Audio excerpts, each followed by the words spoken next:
எல்லாருக்கும் வணக்கம்ப்பா. இன்னைக்கு வந்து ஃப்ரைட் ரைஸ் பண்ண போகிறேன். அது என்னன்னா பன்னீர் வச்சு ஃப்ரைட் ரைஸ் பண்ண போகிறேன். அதுக்கு தேவையான பொருள் என்னன்னு சொல்கிறேன். அது வந்து எல்லா காயும் கட் பண்ணி வச்சுருக்கேன். பீன்ஸு, கேரட்டு, குடமிளகாய் எல்லாம் வச்சுருக்கேன். இஞ்சி பூண்டு வச்சுருக்கேன். சோயா சாஸு வச்சுருக்கேன். அப்புறம் வந்து வினிகர் வச்சுருக்கேன். அப்புறம் வந்து பன்னீர் வச்சுருக்கேன். பன்னீர் வந்து இதை வந்து பால் மாதிரி பண்ணி இதை வந்து ரோஸ்ட் பண்ணி வச்சுருக்கேன். இது பன்னீர் இருக்குது.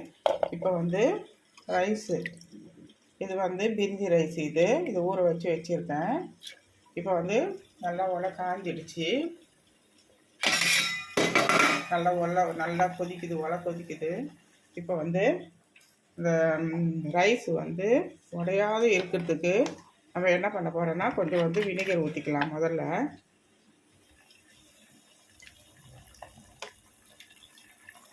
ஏன்னா வந்து ரைஸ் வந்து காலையிலேருந்து மதியம் வரைக்கும் சாயந்தரம் வரைக்கும் வச்சோம்னா கெடாது வேறு.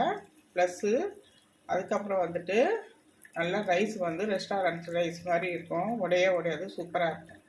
அதனால் வினிகர் ஊற்றியாச்சு. இப்போ வந்து நம்ம அரிசி போட்டுக்கலாம். அரிசி போட்டுக்கலாம்.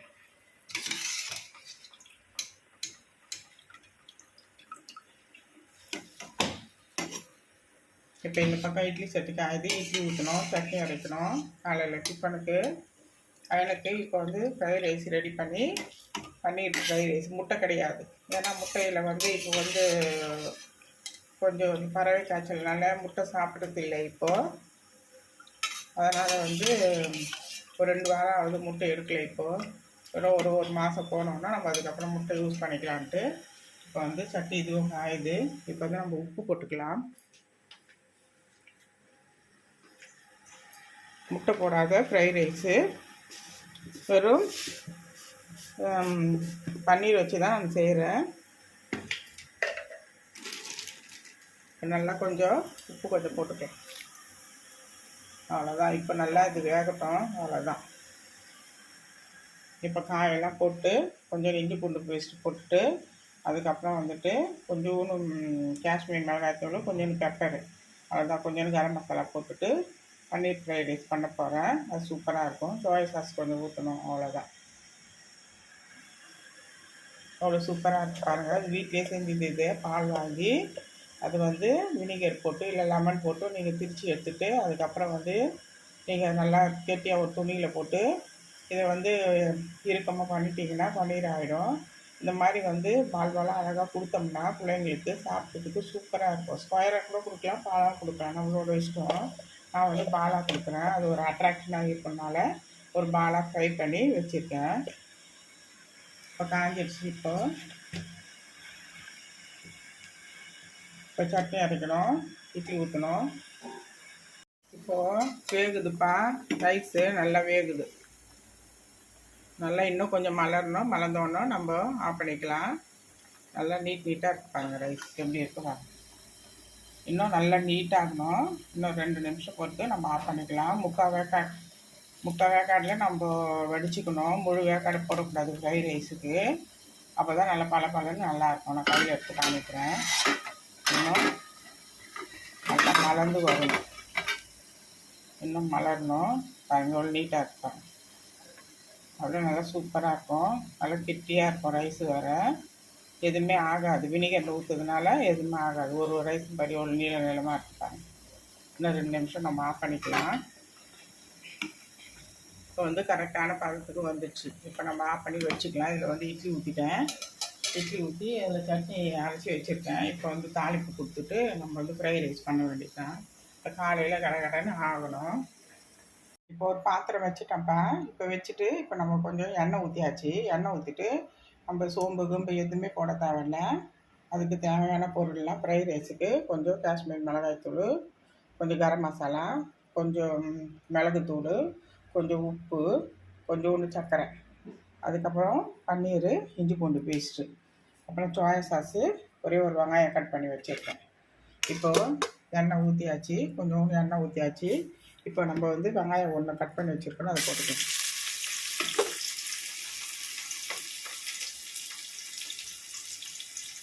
வெங்காயம் போட்டு நல்லா வதங்கட்டும். ரொம்ப வதங்கணும்னு அவசியம் இல்லை, கொஞ்சம் லேட்டாக வதங்கினாலே போடுறது. நல்லா வதங்கிட்டோன்னா இந்த இஞ்சி பூண்டு பேஸ்ட்டு போட்டு காயம் போட்டுக்கலாம். எவ்வளோன்ட்டு ரைஸு இப்போ வெடித்து எடுத்து வச்சுக்கிறேன். எப்படி வச்சு பாருங்கள் ரைஸு. இந்த ரெஸ்டாரண்ட்லலாம் இருக்கும் பாருங்கள், ஃப்ரைட் ரைஸ் அப்படியே உதிரி உதிரியாக அந்த மாதிரி எடுத்து பாருங்கள். ஒரு ரைஸும் நல்லா எவ்வளோ நீளமாக இருக்குது பாருங்கள். இதுதான் இது பிரிஞ்சி ரைஸ் தான் போட்டிருக்கேன் நான். இது சூப்பராக இருக்கும். அது நம்ம ஃப்ரைட் ரைஸ் பண்ணோம்னா நல்லா இதுவாக நல்லா பலன்னு அப்படியே கொட்டும். அப்படி இருந்தால் அப்படியே கொட்டும். ஒன்று ஓட்டில் பாருங்கள். ஏன்னா வினிகர் ஊற்றி நம்ம வந்து வேக வச்சதுனால ஒன்று ஒட்டாது. நல்லா சூப்பராக இருக்கும், ஒன்றுமே ஆகாது. இதே வடித்து இப்போ வச்சாச்சு. இது இப்போ இட்லி ஊற்றி இட்லி வச்சாச்சு. இப்போ வந்து சட்னி அரைச்சிருக்கேன். இப்போ வந்து இது இப்போ தாளிப்பு கொடுத்து இது வச்சாச்சு. சட்னியை வச்சாச்சு. தாளிப்பு கொடுத்து ஒரு கிணத்துல ஊற்றிக்கலாம். இப்போ அதை இட்லியை ஊற்றி நல்லா வந்து நல்லா சாப்பிட்டாயிடுச்சு. இப்போ வந்து வெங்காயம் நல்லா வதங்கிடுச்சு. இப்போ வந்து தேவையானது நம்ம வந்து காய போட்டுக்கலாம். எத்தனை பேர் வேணுமோ நம்ம அத்தனை பேருக்கு தேவையானது காய போட்டு நம்ம செஞ்சுக்கலாம். நான் வந்து 2 பேருக்கு தேவையானது காய போட்டு செய்கிறேன்.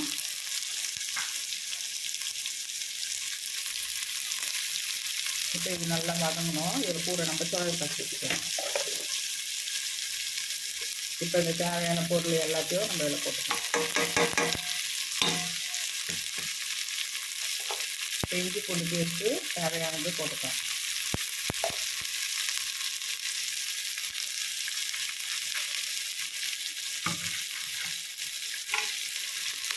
நல்லா வதங்கினது காயெல்லாம் நல்லா வதங்கிட்டோம்.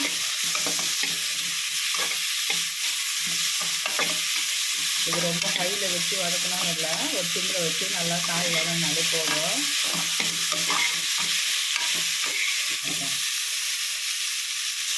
இப்போ வந்து இது திக்கான சோயா சாஸ். இது ரொம்ப திக்கு, ரொம்ப இதுவாக இருக்கும். அதனால் வந்து சும்மா ஒரே ஒரு ட்ராப் போட்டுக்கிறேன். ஏன்னா வந்து இது கருப்பாயிடும்.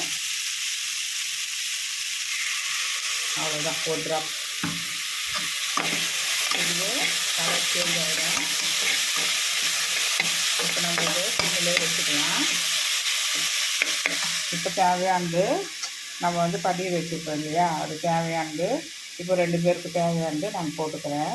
சும்மா ஒரு 6 போட்டுக்கிறேன், ஒரு 12 போட்டுக்கிறேன்.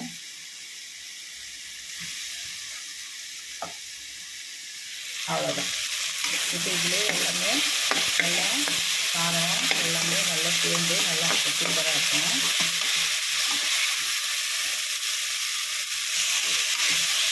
இப்போ இது நம்ம சிம்மில் வச்சுட்டு ஒரு 5 நிமிஷம் கழித்து நம்ம சாதம் போட்டு கலரிக்கலாம். அந்த ஃப்ரைட் ரைஸுக்கு நம்ம வதக்கி எடுத்தது அது கரெக்டாக இப்போ பதமாக வந்துடுச்சு. இப்போ நம்ம எடுத்து வச்சுக்கலாம். இதை நல்லா கரெக்டாக வந்துடுச்சு. இப்போ வந்து எவ்வளோ ரைஸு நம்ம 2 பேருக்கா அது தேவையானது நம்ம ரைஸ் போட்டுக்கலாம். பாருங்கள் எப்படி கொட்டுது பாருங்கள். ரைஸு இப்படி தான் இருக்கணும். ஃப்ரைட் ரைஸுக்கு நம்ம இப்படி தான் எடுத்து வடிக்கணும். கொஞ்சம் விட்டோம்னா என்ன ஆகிடும், அப்படியே குழன்னு இந்த மாதிரி உதிரியாக கொட்டாது. இப்போ தேவையானது போட்டு நம்ம கலரிக்கலாம். எல்லாமே ஈவனாக இருக்குது பாருங்கள். எடுக்கிறப்பெல்லாம் ஈவனாக வருது பாருங்கள். அந்த மாதிரி இருக்கணும். நம்ம கலரி இப்போ எடுத்துக்கலாம். கலரி ஒரு தட்டில் போட்டாச்சு. பாறை விட்டுட்டு நம்ம டிஃபன் பாக்ஸில் போட்டு பையனுக்கு ரெடி பண்ணோம். பாருங்கள் எவ்வளோ சூப்பராக இருக்குது பாருங்கள். பன்னீர்லாம் பாருங்கள் எவ்வளோ நல்லா அழகாக நல்லா வந்திருக்கு. நல்லா இருக்குங்களா? சூப்பராக இருக்குது பாருங்கள்.